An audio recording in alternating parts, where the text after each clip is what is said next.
Hello दोस्तों, welcome back to affair with business. मैं हूं सीए राहुल सिंह। इस वीडियो के अंदर हम जो Bihar state power holding company limited का जूनियर अकाउंट्स क्लर्क का एग्जाम 2018 के अंदर हुआ था, उसका हम एग्जाम पेपर डिस्कस करेंगे। किस तरह के क्वेश्चंस आए हुए थे आपके 2018 के एग्जाम के अंदर, जिससे कि आपको इस बात का आइडिया लग जाएगा कि एग्जाम के अंदर कॉमर्स सेक्शन में किस तरह के क्वेश्चंस पूछे जाते हैं। कॉमर्स सेक्शन का अगर आपको कंप्लीट कोर्स चाहिए तो आप हमारा ऐप डाउनलोड कर सकते हैं। हमारे ऐप की लिंक आपको डिस्क्रिप्शन बॉक्स में मिल जाएगी। कंप्लीट कोर्स के अंदर आपको वीडियो क्लासेस मिलेंगी, साथ में आपको प्रिंटेबल फॉर्मेट में हिंदी और अंग्रेजी दोनों माध्यम में नोट्स मिलेंगे, जिनका आप आसानी से प्रिंट लेकर के अपनी पढ़ाई कर सकते हैं। साथ में आपको प्रैक्टिस करने के लिए बहुत सारे मल्टीपल चॉइस क्वेश्चंस और क्विजेस मिलेंगे।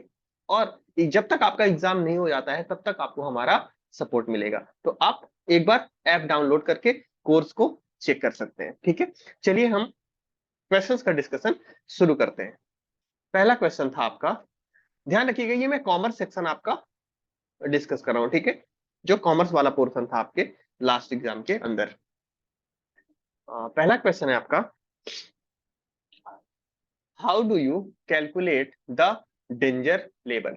ठीक है, आप जोखिम स्तर की गणना कैसे करते हैं। ये क्वेश्चन आपका कॉस्ट अकाउंटिंग का था, कॉस्टिंग का क्वेश्चन है ये आपका। और कॉस्टिंग के अंदर भी आपका मटेरियल कॉस्टिंग का क्वेश्चन है। ठीक है, मटेरियल कॉस्टिंग के अंदर हम डिस्कस निकालते हैं रीऑर्डर लेवल क्या होगा, कंजम्पशन क्या है, ये सारी चीजें हम निकालते हैं। तो ये उसी का क्वेश्चन है जिसके अंदर आपको डेंजर लेवल किस तरह से निकालेंगे, मतलब डेंजर लेवल निकालने का फॉर्मूला पूछा गया है। डेंजर लेवल का मतलब क्या होता है कि ये मटेरियल का वो लेवल होता है कि अगर मटेरियल डेंजर लेवल तक पहुंच गया है तो नॉर्मल यूजेस के लिए मटेरियल की सप्लाई बंद कर दी जाती है, केवल इमरजेंसी यूजेस के लिए मटेरियल दिया जाता है ना। इस स्टोर से केवल इमरजेंसी यूजेस के लिए मटेरियल निकाला जाएगा, नॉर्मल यूजेस के लिए मटेरियल निकालना बंद हो जाता है। ये होता है आपका डेंजर लेवल। मतलब डेंजर लेवल से अगर कम हुआ मटेरियल तो इमरजेंसी यूजेस भी बंद हो सकते हैं। तो इसका फॉर्मूला क्या होता है, तो डेंजर लेवल का फॉर्मूला होता है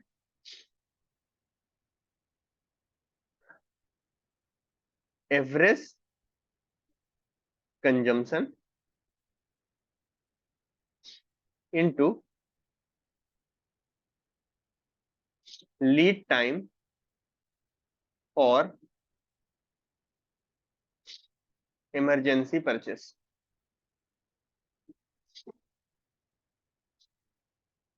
ठीक है, lead time for emergency purchase का मतलब होता है कि इमरजेंसी में अगर आप परचेस ऑर्डर प्लेस कर रहे हो तो मैक्सिमम कितना टाइम लगेगा वो परचेस ऑर्डर कंप्लीट होने में। ये होता है आपका lead time for emergency purchase, या इसी को हम बोलते हैं maximum time for emergency purchase. ठीक है, average consumption multiply by lead time for emergency purchase. ठीक है, तो ये आपका कौन सा वाला है, अब देख लो। Minimum consumption into maximum delivery period for urgent supply नहीं, maximum consumption into minimum delivery period for urgent supply ये भी नहीं है, average consumption into maximum delivery period for urgent purchase. Urgent purchase मतलब इमरजेंसी परचेस। तो आपका ये आपका क्या हो जाएगा, सही आंसर, करेक्ट आंसर क्या होगा, सी होगा। ठीक है, तो समझ में आ गया डेंजर लेवल क्या है। डेंजर लेवल में क्या हो जाता है, जो नॉर्मल इशू है, नॉर्मल यूज के लिए मटेरियल का इशू है, नॉर्मल इशू जो है वो क्या कर दिया जाता है, स्टॉप कर दिया जाता है, स्टॉप। ठीक है, केवल यहां पर क्या दिया जाता है, ओनली इमरजेंसी इशू किया जाता है। ठीक है, तो ये होता है आपका डेंजर लेवल, जिसका फॉर्मूला क्या होता है, average consumption into maximum delivery period for urgent purchase. Clear है, चलिए।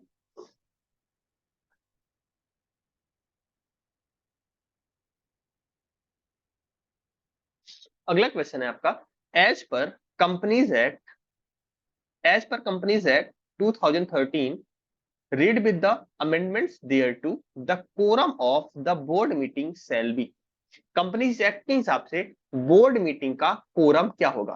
कोरम क्या मतलब होता है, कोरम का क्या मतलब होता है कि कम से कम इतने लोग होंगे तभी मीटिंग को स्टार्ट किया जाएगा। ठीक है, कोरम मतलब कम से कम न्यूनतम सदस्यों की संख्या या न्यूनतम संख्या जिसके बाद मीटिंग स्टार्ट की जा सकती है। तो कंपनीज एक्ट के हिसाब से बोर्ड मीटिंग के लिए न्यूनतम कितने बोर्ड मेंबर होने चाहिए कि मीटिंग को स्टार्ट किया जाए। ठीक है, सो न्यूनतम कोरम होता है आपका 1/3 ऑफ इट्स टोटल स्ट्रेंथ और two director whichever is higher. 1/3 या और 2, 1/3 डायरेक्टर हो या 2 डायरेक्टर हो, विच एवर इज हायर, है ना। उदाहरण से समझ लेते हैं। मान लीजिए टोटल बोर्ड मेंबर है आपके पास 9 मेंबर है मान लो। ठीक है, अब 9 मेंबर वाले बोर्ड का अगर हमको एक कोरम निकालना है तो क्या होगा, 1/3 ऑफ 9 यानी 3 मेंबर। ठीक है, और 2 विच एवर इज हायर, दोनों में जो भी ज्यादा हो। इसका मतलब यहां पर कोरम की संख्या कितनी होगी, 3 होगी। आई बात समझ में? तो ये है आपका कोरम। 1/2 नहीं, 1/4 नहीं, 1/3 ऑफ इट्स टोटल स्ट्रेंथ और 2 directors whichever is higher. ठीक है, तो आपका डी क्या हो जाएगा, सही आंसर हो जाएगा। ठीक है, चलिए नेक्स्ट क्वेश्चन है आपका। If creditors balance was ₹10,000 on 1st of January 2017, 1 जनवरी 2017 को 10,000 के क्रेडिटर के बैलेंस है। Ending balance of creditors was ₹25,000 on 31st दिसंबर 2017, और 2017 को बैलेंस कितना है, 25,000। इसका मतलब ये हो गया कि ये ओपनिंग बैलेंस है और ये 25,000 क्या है, closing balance. and a payment of ₹12,000 was made to creditors. Which of the following is the amount of purchases made during the year? Single entry का क्वेश्चन है अकाउंटिंग के अंदर, जिसमें आपको क्या निकालना है, परचेस अमाउंट निकालना है।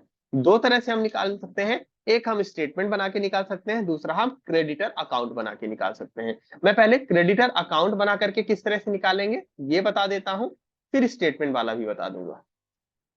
क्रेडिटर अकाउंट इस तरह से कुछ बनता है।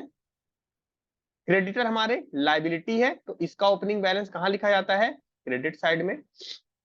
यहां लिखा जाएगा बाई बैलेंस ब्रॉट डाउन। ध्यान रखना, आपको एग्जाम के अंदर ये पूरा इस तरह से नहीं बनाना होता है, आपको तो बस जल्दी जल्दी वैल्यू लिख करके और बैलेंस निकाल करके बताना है। मैं आपको समझाने के लिए प्रॉपर करके बता रहा हूँ।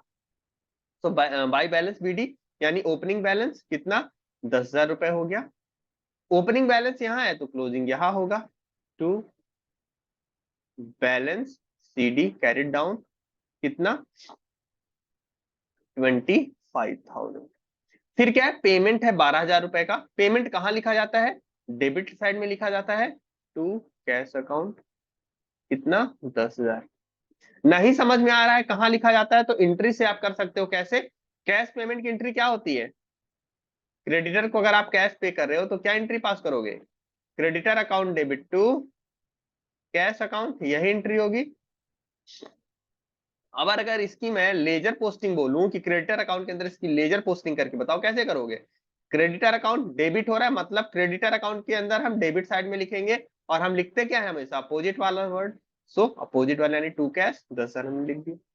ये हो गया। बस आपको बैलेंसिंग फिगर निकाल लेना है, जो भी बैलेंसिंग फिगर आएगा वो आपका क्या होगा, परचेस का अमाउंट होगा। तो ये हो जाएगा 35,000 रुपए। ठीक है, बैलेंसिंग फिगर कितना आ जाएगा यहाँ, 25,000।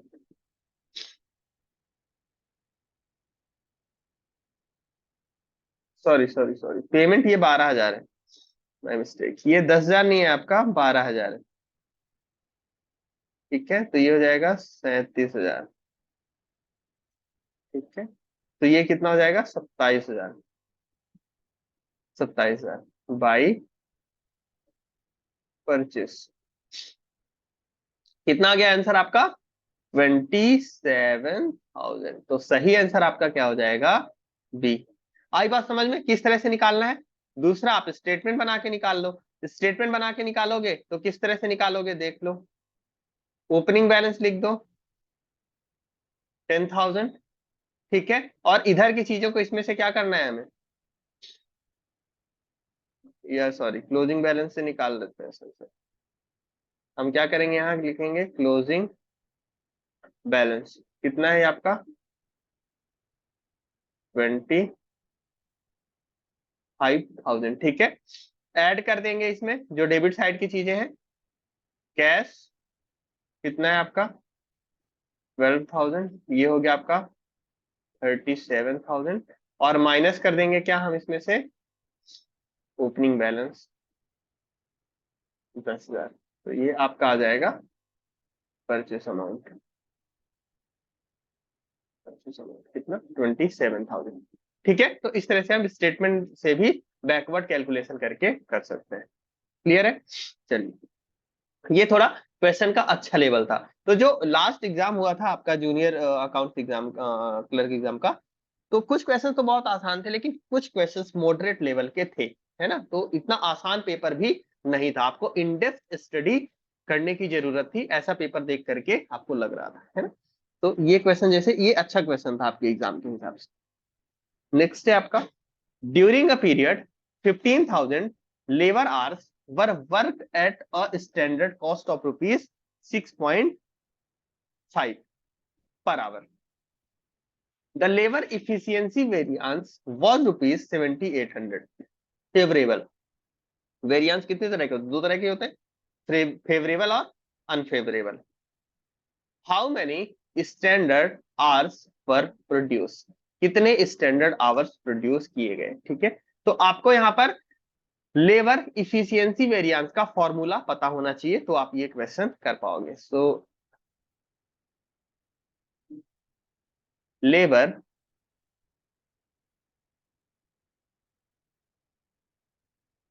इफिशियंसी वेरिएंस इक्वल टू, इसका फॉर्मूला होता है standard hours minus actual hour multiply by standard rate, ठीक है। ये हमारा फॉर्मूला होता है किसका, लेबर इफिशियंसी वेरिएंस का। लेबर इफिशियंसी वेरिएंस का मतलब होता है कि लेबर कितना इफिशियंटली काम कर रहे हैं। इसलिए हम देखते हैं कि ये काम स्टैंडर्ड, मतलब standard hours minus actual hours का मतलब ये हुआ कि ये काम कितने घंटे में होना चाहिए था और कितने घंटे में हुआ। वहीं से तो हमें लेबर की इफिशियंसी पता चलेगी। सपोज करिए कोई काम 10 घंटे में होना चाहिए था और लेबर ने 8 घंटे में कर दिया, तो हम क्या कहेंगे कि लेबर क्या है, बहुत ज्यादा इफिशियंट है। वहीं इसके अपोजिट, सपोज कोई काम 10 घंटे में होना चाहिए था, लेबर ने उसको करने के लिए 13 घंटे लगा दिए, तो हम क्या बोलेंगे, 3 घंटे से लेबर क्या है, इनइफिशियंट है, उतने इफिशियंट नहीं है। इसलिए standard hours minus actual hours into standard rate. अब जो जो पता है वो वैल्यू पुट कर दो। तो लेबर इफिशियंसी वेरिएंस दिया हुआ है कितना, 7,800, ठीक है, इक्वल टू, फेवरेबल है तो हम पॉजिटिव लिख रहे हैं, अनफेवरेबल होता तो हम नेगेटिव में लिख लेते हैं इसको। स्टैंडर्ड आवर्स हमें निकालना है माइनस एक्चुअल आवर्स दिया हुआ है 15,000 आवर इनटू स्टैंडर्ड रेट कितना है 6.5। इस 6.5 को हम इधर कर देंगे अगर, तो ये हो जाएगा equal to standard hours minus 15,000। Solve कर लो इसको, ये कितना होगा 1200 equal to standard hours minus 15,000। इसको आगे आप करोगे तो ये हो जाएगा standard hours equal to 15,000 plus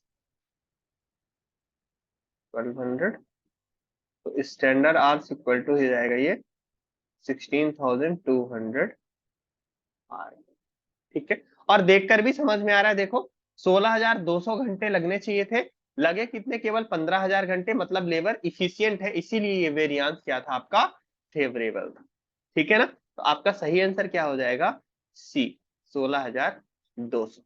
ये भी अच्छा क्वेश्चन था, ठीक है। चलिए, नेक्स्ट है आपका, for a manufacturer a taxable event of goods और services tax to be attract is, कहने का मतलब है, बोल रहा है जीएसटी के अंदर एक मैन्युफैक्चरर के लिए टैक्सेबल इवेंट क्या होगा, ठीक है।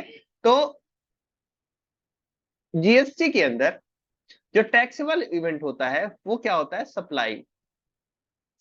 अगर आप गुड्स बना रहे हो या गुड्स बेच रहे हो तो गुड्स की सप्लाई, सर्विस रेंडर कर रहे हो तो सर्विस की supply. So supply of goods या सप्लाई ऑफ सर्विसेज। फिर आप चाहे मैन्युफैक्चरर हो, चाहे आप ट्रेडर हो, चाहे आप होलसेलर हो, चाहे आप रिटेलर हो, टैक्सेबल इवेंट तो दो ही है, या तो सप्लाई ऑफ गुड्स या सप्लाई ऑफ सर्विस। मतलब कहने का ये मतलब है कि सिंपली जैसे ही सप्लाई होगी वैसे ही वो गुड्स के अंदर वो क्या होगा, जीएसटी के अंदर टैक्सेबल इवेंट होगा। यहाँ पर बहुत मैन्युफैक्चरर होने से उसका कोई फर्क नहीं पड़ता है। तो कंजम्पशन ऑफ गुड्स तो बिल्कुल भी जीएसटी के अंदर टैक्सेबल इवेंट नहीं है। Supply of goods, receipt of order of goods, production of goods नहीं। जीएसटी के अंदर टैक्सेबल इवेंट क्या है, सप्लाई ऑफ गुड्स। तो सही आंसर क्या हो जाएगा, बी। ठीक है, माल की आपूर्ति क्या है, कर योग्य घटना है। ठीक है, ठीक है। टैक्सेबल इवेंट का मतलब होता है कि जब ये घटना हो जाएगी वहां से वो टैक्स उस पर अट्रैक्ट हो जाएगा, टैक्स लग जाएगा। तो जीएसटी के अंदर जैसे ही सप्लाई हो जाती है, चाहे वो गुड्स की हो चाहे सर्विस की हो, तो उस पर जीएसटी लग जाता है, वहां से वो जीएसटी के दायरे में आ जाता है। ठीक है, चलिए अगला क्वेश्चन है, as per the provision of income tax act 1961, pension earned by an individual during the year is charged under which head of income? तो पेंशन वगैरह इनकम टैक्स के अंदर सैलरी हेड में टैक्स होती है। किस हेड में टैक्सेबल होती है, सैलरी हेड के अंदर इस पर टैक्स लगाया जाता है। ठीक है, चलिए। सो पेंशन आपका सैलरी के अंदर टैक्सेबल है, तो इनकम ऑफ हाउस प्रॉपर्टी गलत है। इनकम फ्रॉम अदर सोर्सेस ये भी गलत है। इनकम फ्रॉम सैलरी आपका सही आंसर है। Profit and gain from business and और प्रोफेशन पीजीबीपी ये भी आपका गलत है। ठीक है, पेंशन कहाँ टैक्सेबल होती है, सैलरी के अंदर। Next, what does the debit balance of a bank passbook indicate? Bank reconciliation statement का क्वेश्चन है। बैंक रिकंसिलिएशन स्टेटमेंट के अंदर जब हम पढ़ते हैं तो हम देखते हैं कि कैश बुक का डेबिट बैलेंस दिया है या क्रेडिट बैलेंस दिया है, या पासबुक का डेबिट या क्रेडिट बैलेंस दिया है, तो हम उसे क्या मानेंगे? ठीक है, उसको लोन मानेंगे, फेवरेबल बैलेंस मानेंगे या अनफेवरेबल बैलेंस मानेंगे। ऐसा करके हम क्लासेस के अंदर ये चीजें डिस्कस भी करते हैं। तो देखो, अगर बैंक पासबुक का क्या है, डेबिट बैलेंस है, बैंक पासबुक का डेबिट बैलेंस, ये का मतलब क्या हुआ कि कैश बुक का क्रेडिट बैलेंस, और कैश बुक का क्रेडिट बैलेंस मतलब वो क्या है, बैंक ओडी है, बैंक ओवरड्राफ्ट है, या आप इसको लोन कह सकते हो। ठीक है, और इसे हम ऐसे भी पढ़ते हैं कि ये क्या है, अगर पासबुक का डेबिट बैलेंस है तो हमारे लिए क्या है, अनफेवरेबल बैलेंस। क्या है, अनफेवरेबल बैलेंस है, या जिसे हम बैड बैलेंस भी कहते हैं। तो debit balance of bank passbook is bank overdraft. तो सही आंसर क्या हो जाएगा, डी। ठीक है, आप इसको और यहीं पर सपोज करिए, अगर ये क्रेडिट बैलेंस होता पासबुक का, क्रेडिट बैलेंस का मतलब हो जाता कि ये आपका पैसा बैंक के अंदर क्या है, जमा है। ठीक है, चलिए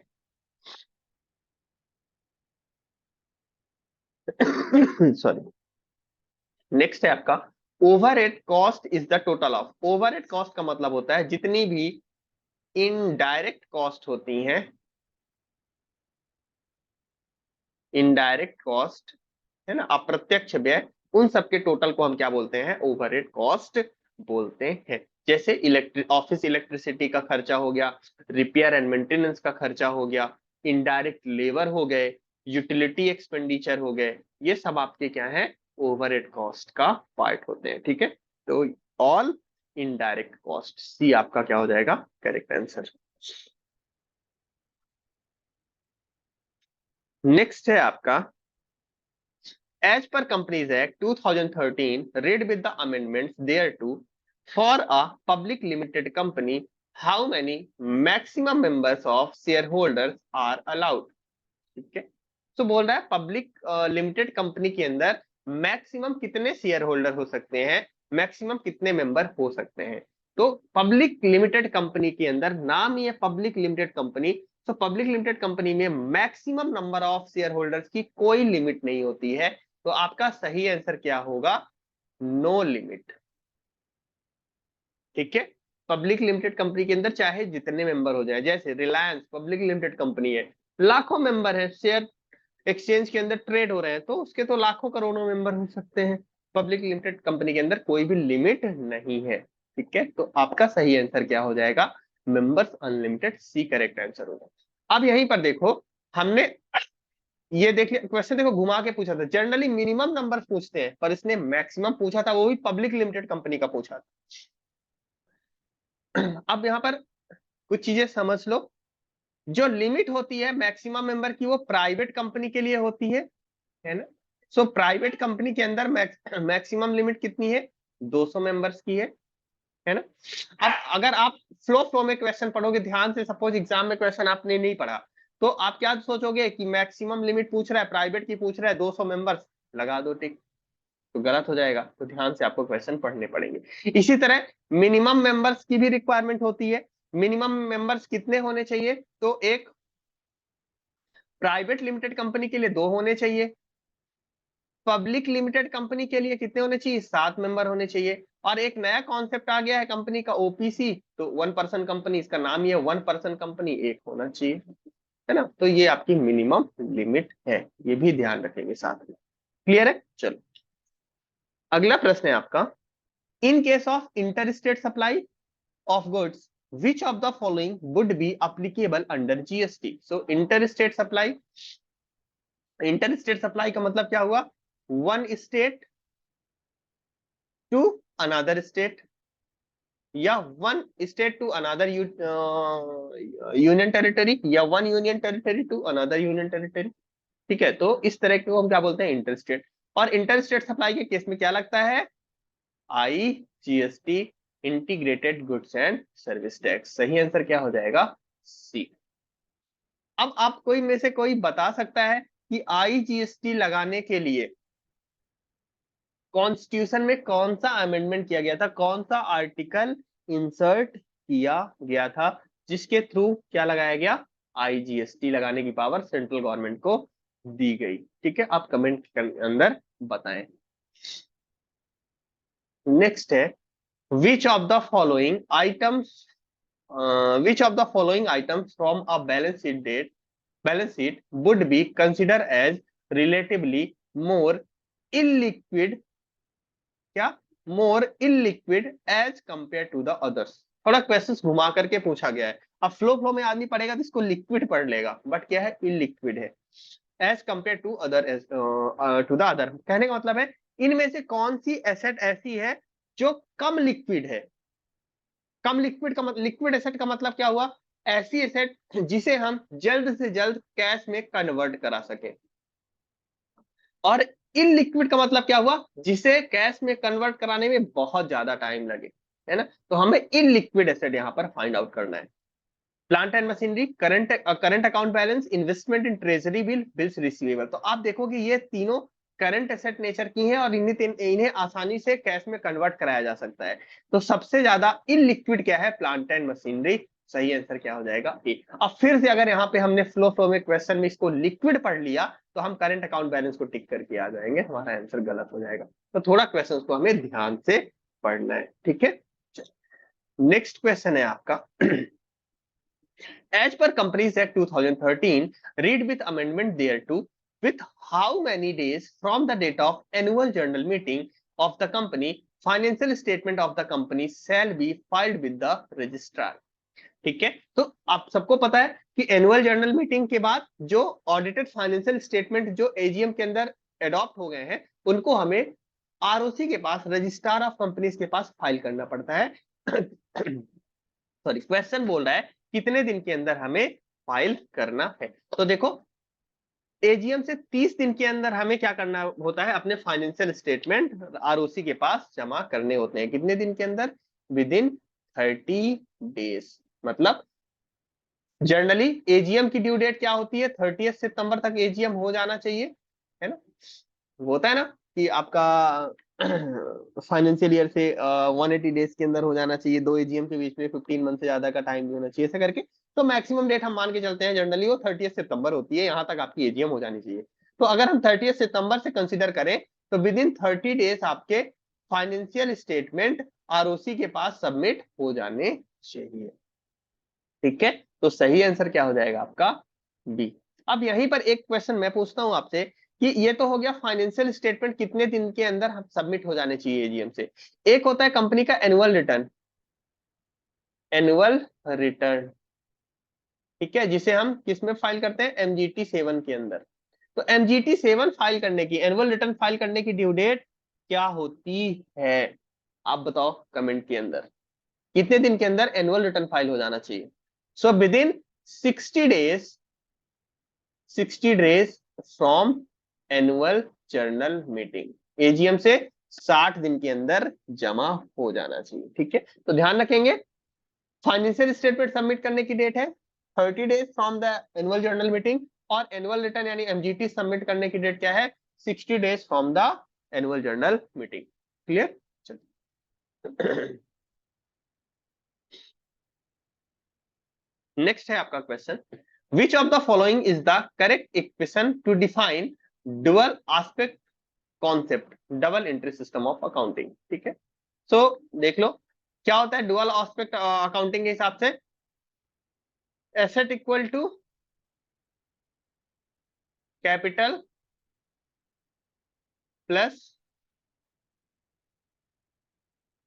लाइबिलिटीज, यही होता है asset equal to capital plus liabilities, है ना? देख लो कौन सा इसमें फिट बैठ रहा है। Capital equal to asset, liabilities plus asset equal to capital नहीं, liabilities plus capital equal to asset, बिल्कुल यही सही बैठ रहा है। Liabilities minus capital equal to asset, ये कुछ सही नहीं बैठ रहा, तो आपका सही आंसर क्या होगा? C, liabilities plus capital equal to asset.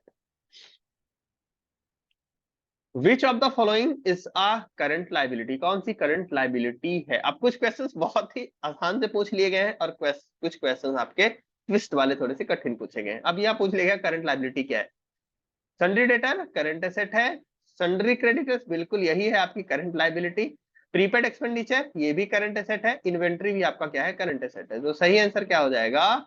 B, है ना? कुछ क्वेश्चंस देखकर क्या बोलोगे, ये क्या मजाक था? Next, the par value of share is also known as, par value का मतलब है 100 वाला शेयर है तो 100 रुपए ही अगर उसकी पार वैल्यू, सॉरी हाँ, पार वैल्यू को हम क्या बोलते हैं? 100 वाला शेयर है तो उसकी पार वैल्यू हम क्या बोलेंगे कि 100 रुपए है, इसी को हम क्या बोलते हैं? Face value. ठीक है, तो आपका सही आंसर क्या हो जाएगा? B, face value. Redemption value क्या होता है? शेयर के रिडम्पशन के टाइम पर जो पैसा वापस किया जाता है उसे हम क्या बोलते हैं? Redemption value. मार्केट वैल्यू मतलब मार्केट के अंदर जो उसकी कीमत चल रही है, बुक वैल्यू जितने पे हम उसको अकाउंट फॉर कर रहे हैं। ठीक है, तो ये हो गया। नेक्स्ट है, what do you call the state, इसका आंसर मैंने बता दिया ना। हाँ, नेक्स्ट है आपका, what do you call the statement of asset and liability prepared under single entry system? So single entry system के अंदर एसेट एंड लाइबिलिटी का जो स्टेटमेंट बनाया जाता है उसको हम क्या बोलते हैं? Statement of affair, statement of affair बोला जाता है। ठीक है, और इसी से बैलेंसिंग फिगर में हम क्या निकालते हैं? कैपिटल का बैलेंस। ठीक है, सो ये आपका सही आंसर क्या हो जाएगा? C, statement of affair. Clear? As an accounting rule debit signify, so accounting के अंदर डेबिट का मतलब क्या होता है? Increase in asset. अगर अमेरिकन सिस्टम ऑफ अकाउंटिंग या मॉडर्न सिस्टम ऑफ अकाउंटिंग हम पढ़े तो वहां हम ये रूल भी पढ़ते थे कि अगर इंक्रीज है एसेट के अंदर तो हम उसको डेबिट करते हैं, और अगर एसेट के अंदर डिक्रीज है तो हम उसे क्रेडिट करते हैं। ठीक है ना, दो सिस्टम ऑफ अकाउंटिंग हम पढ़ते हैं, मतलब रूल्स ऑफ अकाउंटिंग के अंदर हम दो सिस्टम पढ़ते हैं, एक आपका ट्रेडिशनल या जिसे हम ब्रिटिश अकाउंटिंग सिस्टम कहते हैं, दूसरा मॉडर्न अकाउंटिंग सिस्टम जिसे हम अकाउंटिंग अमेरिकन अकाउंटिंग सिस्टम बोलते हैं। ब्रिटिश वाले में क्या हम देखते थे? Personal account, real account, nominal account, personal के रूल्स देखते थे, नॉमिनल रियल के और नॉमिनल के, है ना? पर्सनल के debit the receiver, credit the giver, real के debit what comes in, credit what goes out, और नॉमिनल के all expenses and losses should be debited and all income and gain should be credited. ठीक है ना, तो ये rule होते थे। और अमेरिकन सिस्टम में हम क्या देखते थे कि हम सारी चीजों को 5 तरह से डिवाइड कर देते थे, एसेट, एक्सपेंडिचर, लाइबिलिटी, कैपिटल। ठीक है, इस तरह से हम, सॉरी एक आपका छूट रहा है, एसेट में हम डिवाइड करते थे, एक्सपेंडिचर होता था हमारा, एसेट, एक्सपेंडिचर, इनकम, एक सेकंड में लिख के बता देता हूँ। एसेट होता था, एक्सपेंडिचर, इनकम, लाइबिलिटी और कैपिटल। ठीक है, तो इन दोनों का सेम रूल चलता था, इन तीनों का सेम रूल चलता था। इसमें क्या होता था कि अगर एसेट या एक्सपेंडिचर इंक्रीज हो रहा है तो उसे डेबिट करते थे, डिक्रीज हो रहा है तो क्रेडिट करते थे, यही रूल था। और इसके अंदर क्या रूल होता था कि अगर ये इंक्रीज हो रहे हैं तो हम इन्हें क्रेडिट करते थे, डिक्रीज हो रहे हैं तो हम इन्हें डेबिट करते थे, ऐसा कुछ रूल होता था, है ना। So as an accounting rule, debit क्या सिग्निफाई करता है, एसेट में इंक्रीज को सिग्निफाई करता है। So increase in owner equity नहीं, ये क्रेडिट को सिग्निफाई करता है। इंक्रीज इन लाइबिलिटी अकाउंट, ये भी क्रेडिट होगा। इंक्रीज इन एसेट अकाउंट, यही डेबिट है। और डिक्रीज इन एसेट अकाउंट, ये क्रेडिट है। तो आपका सही आंसर क्या हो जाएगा, सी, डेबिट मतलब एसेट में वृद्धि।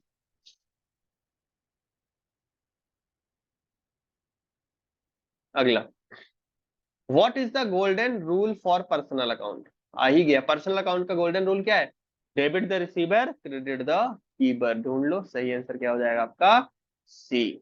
ठीक है,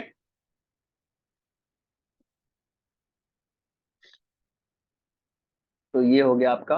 नेक्स्ट, अगला है आपका, gross total income of an individual.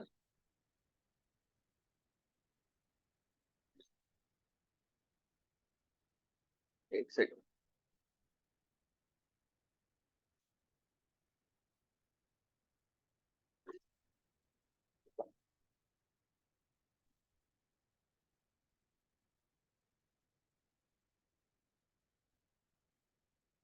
चलो। Gross total income of an individual assessee is rupees 80,000 and he make a life insurance premium LIC of rupees 90,000। What will the net taxable income, income tax question है, और वो भी आपका chapter 6 deduction वाला question है। 80,000 की income है, 90,000 का क्या किया गया, यहाँ पर इन्वेस्टमेंट किया गया। So as per income tax act आपको डिडक्शन मैक्सिमम आपकी इनकम तक ही दिया जाएगा। जो 80C का डिडक्शन होता है वो आपको मैक्सिमम कितना दिया जाएगा, इनकम तक का ही दिया जाएगा। मतलब आपकी इनकम 80,000 है, भले आपने 90,000 का इन्वेस्टमेंट किया है, आपको डिडक्शन कितने का मिलेगा, 80,000 का। और आपकी इनकम कितनी हो जाएगी, नील। इनकम नेगेटिव नहीं हो सकती है, नील हो सकती है। इसलिए यहाँ पर आपको 90,000 के इन्वेस्टमेंट में भी 80,000 की छूट मिल जाएगी, तो आपकी इनकम क्या हो जाएगी, सॉरी टैक्सेबल इनकम क्या हो जाएगी, नील हो जाएगी, शून्य हो जाएगी। ठीक है, तो सही आंसर आपका क्या हो जाएगा, डी, नील।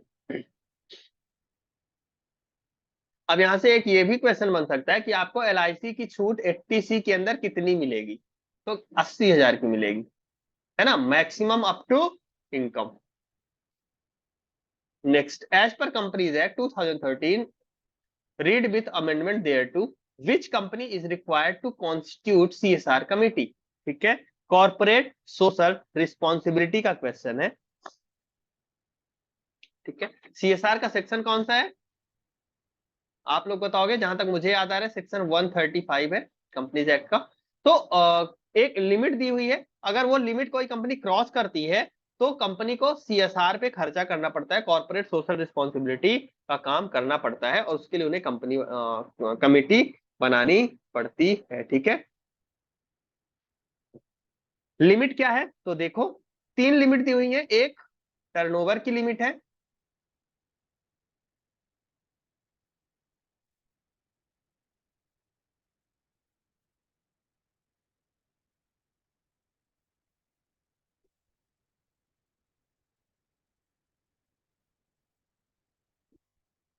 टर्नओवर। दूसरा कंपनी की नेटवर्थ की लिमिट है, और नेट प्रॉफिट की लिमिट है। तीन लिमिट है, तीन में से कोई भी क्रॉस करो CSR अप्लीकेबल हो जाएगा। टर्नओवर कंपनी का कितने से ज्यादा होना चाहिए तब लागू होता है, 1,000 करोड़। नेटवर्थ 500 करोड़, और नेट प्रॉफिट 5 करोड़। और ये भी कब का देखना है, प्रीसीडिंग फाइनेंशियल ईयर, पिछले वित्तीय वर्ष का हमें देखना है। ठीक है, तो इनमें से कोई भी एक लिमिट क्रॉस होती है तो कंपनी को CSR करना पड़ेगा, CSR कमेटी बनानी पड़ेगी, और कंपनी को एक सर्टेन पोर्शन CSR एक्टिविटी के अंदर खर्च करना पड़ेगा। और कितना पैसा खर्च करना पड़ेगा, ये भी एग्जाम के अंदर आपसे पूछ सकते हैं। 2% of average profit, of last 3 financial year. ठीक है, ये इसका क्या है, रेट। ठीक है, तो यहाँ पे हमने सीएसआर कवर कर लिया। टर्नओवर की लिमिट 1000, नेट वर्थ की 500 करोड़ और नेट प्रॉफिट की 5 करोड़। कितना कब का देखना है, पिछले फाइनेंशियल ईयर का। और कितने परसेंट खर्च करना है, पिछले 3 साल का जो एवरेज प्रॉफिट होगा उसका 2% खर्च करना है। क्लियर हुआ। चलो, हमसे क्या पूछा था, लिमिट पूछा हुआ है। ठीक है, देखो, companies having net worth of ₹100 crore, ये नहीं होगा। कंपनी हैविंग टर्नओवर 500 करोड़, नहीं। Company having turnover of ₹100 crore, नहीं। Company having net worth of ₹500 crore और मोर, बिल्कुल ये आपका क्या हो जाएगा, सही आंसर हो जाएगा। Next, GST rate, GST rate on goods will be calculated based on SAC code system, INS code system, SCA, HSN code. So goods के अंदर एचएसएन कोड हम यूज करते हैं। ठीक है,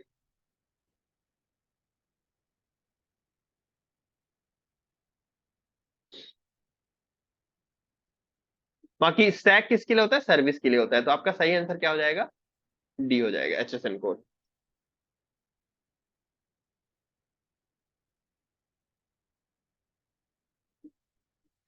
नेक्स्ट है आपका, विच of the following is an example of capital expenditure. Capital example का कैपिटल एक्सपेंडिचर का एग्जांपल क्या है, अकाउंटिंग का क्वेश्चन है। जितने भी कॉमर्स के कॉम्पिटिटिव एग्जाम होते हैं उसमें रेवेन्यू और कैपिटल एक्सपेंडिचर क्लासिफिकेशन से क्वेश्चन देखने को मिलता ही मिलता है। कोई ना कोई एक क्वेश्चन आपको रेवेन्यू और कैपिटल क्लासिफिकेशन का मिल ही जाएगा। बहुत इंपॉर्टेंट टॉपिक है ये। So depreciation of fix asset, ये आपका रेवेन्यू एक्सपेंडिचर है। Cost of goods purchase for resale, ये भी आपका रेवेन्यू है। Interest on loan for business, revenue है। Expenditure resulting in increase life of an existing asset, ऐसा कोई खर्चा जिसकी वजह से वर्तमान संपत्ति की उपयोगिता बढ़ जाए, उपयोगफुल लाइफ बढ़ जाए, तो उसे हम कैपिटल एक्सपेंडिचर कंसीडर करते हैं। तो आपका सही आंसर क्या होगा, डी। ठीक है, कैपिटल एक्सपेंडिचर का क्या मतलब होता है, ऐसा एक्सपेंडिचर जिसका बेनिफिट हमें आने वाले कई सालों तक मिले, उसे हम क्या बोलते हैं, पूंजीगत व्यय बोलते हैं, कैपिटल एक्सपेंडिचर बोलते हैं। रेवेन्यू का क्या होता है, ऐसा खर्चा जिसका जो बेनिफिट है वो सेम ईयर में मिल जाए, सेम अकाउंटिंग ईयर में मिल जाए, उसे हम रेवेन्यू एक्सपेंडिचर बोलते हैं। दूसरी तरह से भी हम देख सकते हैं, revenue expenditure generally recurring in nature होते हैं, मतलब बार बार वो एक्सपेंडिचर होते हैं। जो कैपिटल एक्सपेंडिचर होते हैं वो बार बार रिपीट नहीं होते हैं, वो कभी कभी होते हैं, और जब होते हैं ह्यूज अमाउंट में होते हैं, बड़े अमाउंट में होते हैं। ये बेसिक डिफरेंस है कैपिटल और रेवेन्यू का। रेवेन्यू का एग्जाम्पल क्या हुआ, आप सैलरी पे कर रहे हो, सो सैलरी पे कर रहे हो तो उसका बेनिफिट आपको सेम ईयर में मिल जाएगा। रेंट पे कर रहे हो, आप माल खरीद करके ला रहे हो, तो इन सब का बेनिफिट आपको सेम अकाउंटिंग ईयर में मिल जाएगा, इसलिए ये रेवेन्यू एक्सपेंडिचर है। कैपिटल का एग्जांपल क्या हुआ, आप नई एसेट खरीद करके ला रहे हो, नई एसेट खरीद के लाओगे, उसका बेनिफिट क्या एक ही साल में यूज कर लोगे, नहीं, आने वाले कई सालों में, 2 4 5 सालों में आप उसका यूज करोगे, वहां तक बेनिफिट मिलेगा, इसलिए वो क्या है, कैपिटल एक्सपेंडिचर। इसी तरह कोई एसेट में आपने बड़ा खर्चा किया जिसकी वजह से आपकी एसेट 5 साल चलनी थी, अब 6 साल चलेगी, तो 1 साल यूजफुल लाइफ बढ़ गई, तो उसको हम क्या बोलेंगे, कैपिटल एक्सपेंडिचर मानेंगे। ठीक है, तो ये है आपका कैपिटल और रेवेन्यू का difference. Next, leased land should be shown in financial statements of a company although the company does not own this piece of land. This statement belongs to which accounting concept? Lease hold property है, तो lease hold property के honour आप तो नहीं होते हो, company नहीं होती है, उसका क्या, कंपनी तो क्या है, केवल लेजी है, किराएदार है। ऑनर कौन होता है, जो लेजर होता है, बट उसको फाइनेंशियल स्टेटमेंट के अंदर शो किया जाता है due to this accounting concept, तो ये होता है सब्सटेंस ओवर फॉर्म। ठीक है, तो आपका सही आंसर क्या होगा, सी होगा। सब्सटेंस ओवर फॉर्म का मतलब होता है कि कई बार हम लीगैलिटी से हट करके ये देखते हैं कि क्या उसकी वजह से फाइनेंशियल स्टेटमेंट के अंदर बेटर प्रेजेंटेशन हो रहा है या नहीं।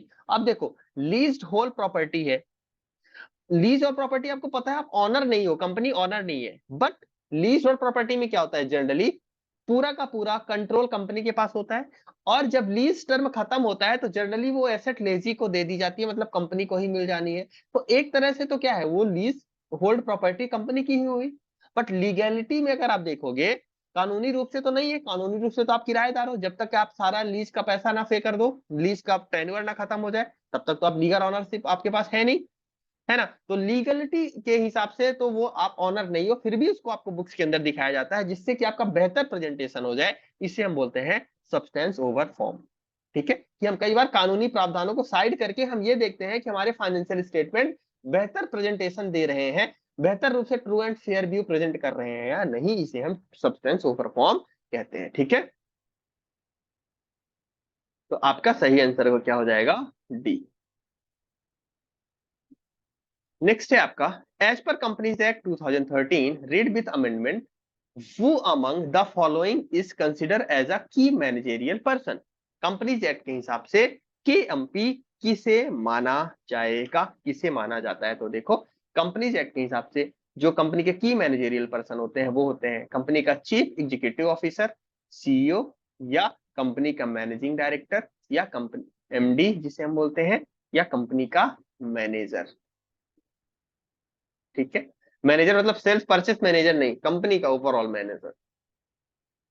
और किसे हम मानते हैं, कंपनी सेक्रेटरी साहब, हमारे सीएस साहब को हम की मैनेजरियल पर्सन मानते हैं। कंपनी के जो होल टाइम डायरेक्टर होते हैं उन्हें की मैनेजरियल पर्सन माना जाता है। फिर जो कंपनी के चीफ फाइनेंशियल ऑफिसर होते हैं, प्रमुख वित्तीय अधिकारी होते हैं, उनको की मैनेजरियल पर्सन माना जाता है। और कोई अदर पर्सन जिसे मैनेजमेंट क्या करे, रिकॉग्नाइज करे, प्रस्ताव पारित करके कि ये कंपनी के की मैनेजरियल पर्सन है, तो उनको माना जाता है। ठीक है, ये है कंपनी एक्ट के हिसाब से कंपनी के की मैनेजरियल पर्सन। ठीक है, सो असिस्टेंट डायरेक्टर जनरल नहीं, वाइस प्रेसिडेंट मार्केटिंग एचआर ये बिल्कुल नहीं, डिपार्टमेंटल हेड कंपनी के की मैनेजरियल पर्सन नहीं होते हैं, कंपनी सेक्रेटरी साहब आपके कंपनी के की मैनेजरियल पर्सन होते हैं। So D is a correct answer. ठीक है, CS. Next, the Indian GST law is, भारतीय जीएसटी लॉ किस तरह का है, developmental tax, dividend based tax, origin based tax, destination based tax. D है, जीएसटी के बेसिक वाली क्लास के अंदर ही हम ये चीज देख लेते हैं कि जीएसटी किस तरह से का टैक्स है, डेस्टिनेशन बेस्ड टैक्स है। ठीक है, मतलब अगर मध्य प्रदेश से गुड्स बन करके और उत्तर प्रदेश के अंदर जा रहा है और फाइनली उत्तर प्रदेश के अंदर कंजम्पशन हो रहा है, तो इस गुड्स पर जो जीएसटी पे किया गया है, उस जीएसटी किस सरकार को मिलेगा, उत्तर प्रदेश सरकार को मिलेगा। ये है डेस्टिनेशन बेस्ड टैक्स का कॉन्सेप्ट। ठीक है, चलिए वही, अगर ये ओरिजिन बेस्ड टैक्स होता जैसे पहले वैट हुआ करता था, तो इस केस में रेवेन्यू मध्य प्रदेश सरकार को मिल जाता, लेकिन चूंकि जीएसटी हमारा क्या है, डेस्टिनेशन बेस्ड टैक्स। ठीक है, चलिए next, X Y Z limited balance sheet show total asset as rupees 15 lakhs and total liability 9 lakhs. It has 2,50,000 shares outstanding and the shares are trading at rupees 12 per share. What is the market to book value of XYZ Limited? अच्छा question है। ठीक है, बहुत कम exam के अंदर थोड़ा अच्छे level के क्वेश्चंस देखने को मिलते हैं। तो देखिए यहाँ पर क्या है, कंपनी के पास टोटल एसेट कितनी है, 15 लाख की, और टोटल लाइबिलिटी कितनी है, 9 लाख की। तो अगर मैं कंपनी से आपसे पूछूं कि बताइए कंपनी की शेयर कैपिटल कितनी होगी, तो आप इजिली बता पाओगे कि सर कंपनी की टोटल एसेट 15 लाख की है और कंपनी के पास लाइबिलिटी कितने की है, 9 लाख की। इसका मतलब कंपनी की शेयर कैपिटल कितने की हो जाएगी, 6 लाख की, है ना। कंपनी की शेयर कैपिटल कितनी हो जाएगी, 6 लाख की। अब अगर 6 लाख की है और कंपनी के शेयर कितने हैं, 2,50,000, मतलब अगर मैं यहां से आपसे बोलूं कि बुक वैल्यू पर शेयर कितनी होगी, बुक वैल्यू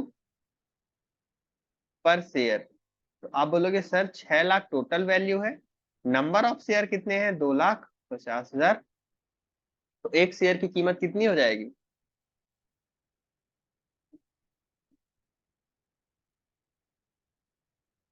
2.4, है ना, इतना ही होगा। मेरी मैथ थोड़ा कमजोर है, आप लोग थोड़ा कैलकुलेट करके बताएं।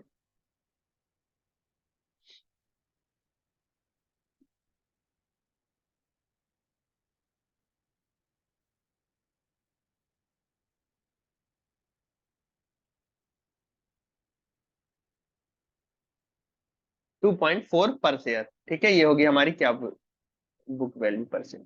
क्वेश्चन ने क्या पूछा है, मार्केट टू बुक वैल्यू निकालना है। So market value to book value क्या हो जाएगा, market value divided by book value.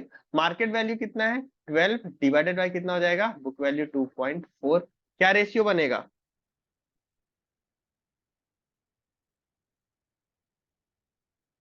5। ठीक है, तो ये हो गया आपका आंसर कितना 5। ये आपका क्या हो जाएगा, करेक्ट आंसर हो जाएगा। ठीक है, चलो नेक्स्ट क्वेश्चन है आपका, EBA also referred to as economic profit attempt to capture the true economic profit of a company. The term EVA stand for, EVA का मतलब होता है इकोनॉमिक वैल्यू एडेड। ठीक है, क्या होता है इकोनॉमिक वैल्यू एडेड। और इकोनॉमिक वैल्यू एडेड का मतलब क्या होता है कि कंपनी के जो इन्वेस्टर हैं वो जितना कमाना चाह रहे हैं उसके ऊपर कंपनी ऑपरेटिंग एक्टिविटी से कितना कमा रही है। मतलब अगर मैं साधारण शब्दों में कहूं तो कंपनी का जो ऑपरेटिंग प्रॉफिट है, ठीक है, ऑपरेटिंग प्रॉफिट आफ्टर टैक्स है, वो कंपनी के इन्वेस्टर की इच्छा से कितना ज्यादा है, इसी को हम क्या बोलते हैं इकोनॉमिक वैल्यू एडेड। इसीलिए इकोनॉमिक वैल्यू एडेड का फॉर्मूला क्या बनता है, नो पैट। नो पैट का मतलब क्या होता है, net operating profit after tax, company की कोर एक्टिविटी से जितना कंपनी ने कमाया minus weighted average cost of capital into invested capital. Invested capital से क्या पता चल गया कि कंपनी की इन्वेस्टर की कैपिटल कितना है, और weighted average cost of capital से क्या पता चल रहा है कि कंपनी के इन्वेस्टर कितना कमाना चाह रहे हैं। सपोज करिए इन्वेस्टेड कैपिटल है मान लीजिए 1 लाख और 10% weighted average cost of capital है, तो कंपनी के इन्वेस्टर कितना कमाना चाह रहे हैं 10,000।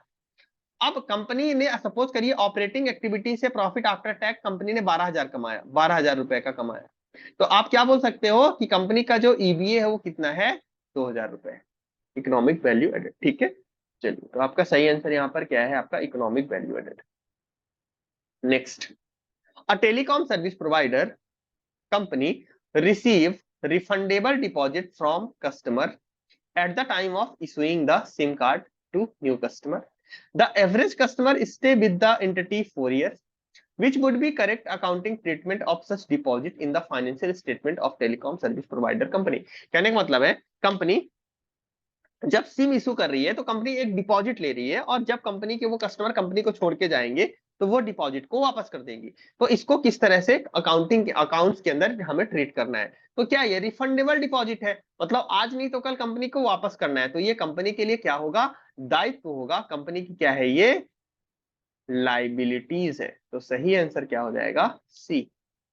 Next, in a cash flow statement indirect method depreciation expense is subtracted from net profit added to the net profit। बिल्कुल सही, आपका आंसर क्या होगा बी। हम जब ऑपरेटिंग एक्टिविटी के अंदर जो डेप्रिसिएशन होता है उसको हम क्या करते हैं नेट प्रॉफिट के अंदर ऐड बैक कर देते हैं। क्यों ऐड बैक करते हैं, क्योंकि डेप्रिसिएशन हमारा नॉन कैश आइटम है और इस डेप्रिसिएशन की वजह से हमारा नेट प्रॉफिट गिर गया है, तो हम नेट प्रॉफिट को क्या करते हैं बढ़ा लेते हैं। So added to the net profit, सही आंसर क्या हो जाएगा B. Next, in India, under which of the following heads income earned by a club from letting out of furnished room to its member is chargeable? Club के member, club जो है अपने members को क्या करता है रूम रेंट से देता है, तो ये क्योंकि क्लब का बिजनेस नहीं है, बस वो अपने मेंबर्स को रेंट पर दे रहा है, तो बिजनेस एंड प्रोफेशन के अंदर तो ये टैक्स होगा नहीं। हाउस प्रॉपर्टी है नहीं ये इसकी कि हाउस प्रॉपर्टी से हम टैक्स करेंगे, तो ये कहाँ चला जाएगा इनकम फ्रॉम अदर सोर्सेस के अंदर चला जाएगा। सही आंसर क्या हो जाएगा B.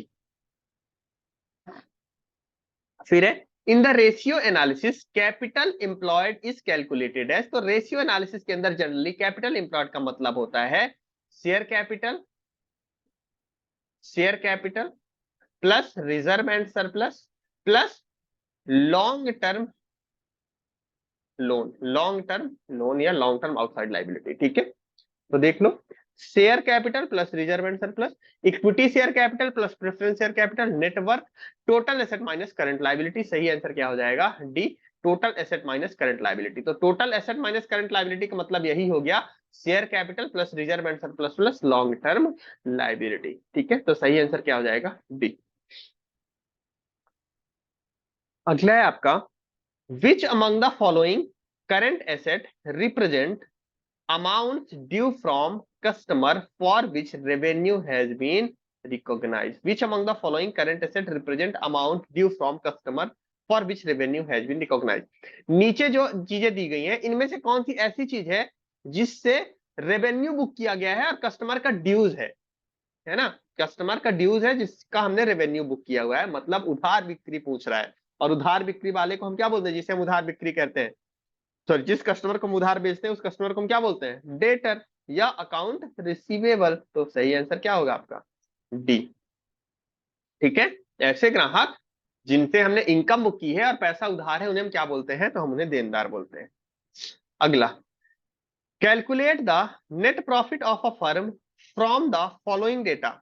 Gross profit 8,25,000, carriage inward 75,000, carriage outward 50,000, salary to office staff क्या है? 20 लाख है, 2 lakh, 2 lakh, rent receive 25,000, other expenses 1,25,000। आपको क्या निकालना है?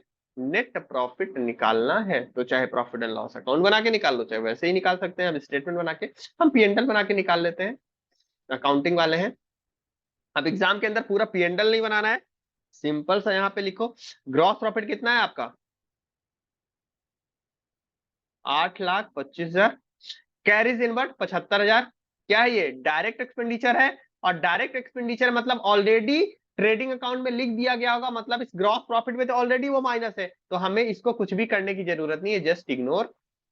कैरीज आउटवर्ड 50,000 है ना? Carries outward 50,000, salary 2 lakh, rent receive 25,000। अच्छा, रेंट रिसीव है मतलब इधर आएगा 25,000, अदर एक्सपेंडिचर 1,25,000। ये कितना हो जाएगा? 8,50,000, और इसमें से ये हो जाएगा 2 1 3,25,000 और 3,75,000, 3,75,000। तो ये हो जाएगा आपका कितना? 4,75,000। सही आंसर आपका क्या हो जाएगा? डी। ठीक है, next, if a trader had 1,400 units in opening stock of finish goods, purchased 55,000 finished goods unit during the year, lost 5,000 finished units to theft, चोरी हो गई 5,000 units, sold 25,000 units and took 7,200 finished goods units home for personal purposes. For how many units of closing stock of finished goods will his profit and loss statement show evaluation? अब इतना बड़ा question घुमा फिरा के दिया है, बहुत आसान सा क्वेश्चन है। ओपनिंग स्टॉक था, फिर कुछ गुड्स खरीदा, फिर कुछ यूनिट्स क्या हो गई? जल के सॉरी चोरी हो गई, कुछ बिक गई, कुछ घर ले गया, बोल रहा है अंतिम में कितना क्लोजिंग स्टॉक बचा। पीएनएल के अंदर हम कितना ले जाएंगे? तो उतना ही ले जाएंगे ना जो बचा। तो कितना बचा होगा? सिंपल है, निकाल लो। था कितना? 1,400। खरीदा कितना? 55,000 यूनिट। फिर चोरी कितनी हो गई? 5,000 यूनिट। हटा दो इसको, 5,000 माइनस कर देंगे। फिर बिक कितनी गई? 25,000 माइनस कर देंगे। घर कितना ले गया? 7,200 माइनस कर देंगे। जो बचेगा वो क्या हो जाएगा? उसका क्लोजिंग स्टॉक हो जाएगा। तो निकाल लो इसको, ये हो जाएगा यहाँ तक का 56,400,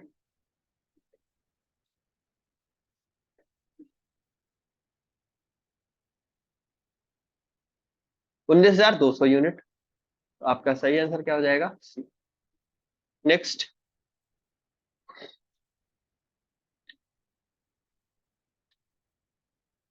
N income statement is a financial statement that summarize the revenue, cost and expense incurred during a specific period of time. Income statement is also known as, simple है, इनकम स्टेटमेंट को और किस नाम से जानते हैं? कुछ नहीं, प्रॉफिट एंड लॉस अकाउंट, खत्म। तो आपका क्या हो जाएगा? सी, लाभान खाता, है ना। आय विवरण को लाभान खाते के रूप में हम जानते हैं। नेक्स्ट है, according to Ministry of Corporate Affairs, under accounting record and accounting standard, companies in India are mandated to prepare their statement of profit and loss in conformance with modified cash basis, tax basis, accrual basis, cash basis। Simple है भाई, companies को accrual system of accounting he follow करना है। तो इतना ये घुमा करके पूछा कि सिंपल सा पूछ रहा है कि कंपनीज को फाइनेंशियल स्टेटमेंट किस हिसाब से बनाना है एज पर ministry of corporate affairs notification. तो अक्रूवल बेसिस पर बनाना है, सी आपका करेक्ट आंसर है। Under which accounting principle inventory is valued at cost or realizable value, whichever is level, whichever is less। So prudence concept, है ना। Prudence के हिसाब से हम क्या करते हैं, जो इन्वेंट्री है उसे कॉस्ट या एनआरवी विचेवर इज लोअर पर वैल्यूएशन करते हैं। प्रूडेंस का मतलब क्या होता है कि हमें फ्यूचर की इनकम को अभी रिकॉर्ड नहीं करना है, बट अगर कोई फ्यूचर में लॉस होने वाला है तो उसके लिए अभी से हमें प्रोविजन बना लेना है, ये हमारा प्रूडेंस कॉन्सेप्ट बोलता है। भविष्य के लाभ को रिकॉर्ड नहीं करना है, बट भविष्य की हानियों के लिए प्रावधान अभी से बना लेना है, it is a prudence concept. Next answer तो बता दिया मैंने। हाँ, नेक्स्ट है आपका, net worth of an organization means the excess of its total asset over। so net worth का मतलब क्या होता है? total asset minus total liabilities, है ना। तो सही आंसर क्या होगा आपका? C. Next, Which financial statement show the profitability of the company? Income statement. अब ये भी क्वेश्चन पूछने वाला था, बट कुछ क्वेश्चन बहुत अच्छा आसान से आपसे पूछ लिए। इनकम स्टेटमेंट, ठीक है। बैलेंस शीट से हमें पोजीशन का पता चलता है, इनकम स्टेटमेंट से हमें प्रॉफिटेबिलिटी पता चलती है। इनकम स्टेटमेंट को ही हम प्रॉफिट एंड लॉस अकाउंट के नाम से भी जानते हैं। तो आप देखो, ये सारे क्वेश्चन अकाउंटिंग के कौन से वाले पार्ट से हैं? Financial statement of a company, है ना। तो फाइनेंशियल स्टेटमेंट से कई क्वेश्चन पूछे गए हैं, तो ये टॉपिक आपके लिए इंपॉर्टेंट हो जाता है, कंपनी के जो फाइनेंशियल स्टेटमेंट वाला पार्ट है, ठीक है। चलिए अगला है, bank reconciliation statement is prepared by. ये भी आया, बैंक रिकंसिलिएशन का आई थिंक दूसरा क्वेश्चन है और बहुत आसान से क्वेश्चन पूछे गए। So bank reconciliation statement debtors द्वारा बनाया जाता है? नहीं, बैंक द्वारा बिल्कुल नहीं, बैंक क्यों बना के देगा। क्रेडिटर्स भी गलत है, बिजनेस द्वारा बनाया जाता है, बिजनेस मतलब बिजनेसमैन द्वारा बनाया जाता है। तो आपका सही आंसर क्या हो जाएगा? सी आपका हो जाएगा करेक्ट आंसर, बिजनेसेस के द्वारा बनाया जाता है, ठीक है। तो ये थे आपके, जो आपका पिछला एग्जाम हुआ था उसके पास एग्जामिनेशन क्वेश्चंस। आपको क्वेश्चंस देख के समझ में आ गया होगा कि इतने आसान क्वेश्चंस भी नहीं पूछे जाते। कुछ क्वेश्चंस तो आपको बहुत आसान से मिल जाएंगे, बट कुछ क्वेश्चंस आपके मॉडरेट लेवल के हैं। थोड़ा सा उन्होंने क्वेश्चंस को ट्विस्ट भी किया है, मतलब आपको ध्यान से पढ़ने की भी जरूरत है। और कुछ क्वेश्चन अच्छे खासे कैलकुलेशन वाले भी उन्होंने पूछे हुए हैं, ठीक है। बाकी आपको इसका जो अगर कंप्लीट कोर्स चाहिए तो आप हमारे ऐप पर इसके आपका कोर्स ले सकते हैं, जिसके अंदर कॉम्प्रहेंसिव वे पर आपकी पूरी तैयारी कराई गई, ठीक है। बाकी आपके एग्जाम के लिए best of luck. Thank you दोस्तों, थैंक यू सो मच। हाँ, लास्ट में अगर आपको इसका पीडीएफ चाहिए तो आप हमारे टेलीग्राम ग्रुप पर जुड़ जाइए, अफेयर विद बिजनेस, वहां पर आपको इसका पीडीएफ भी आपको मिल जाएगा।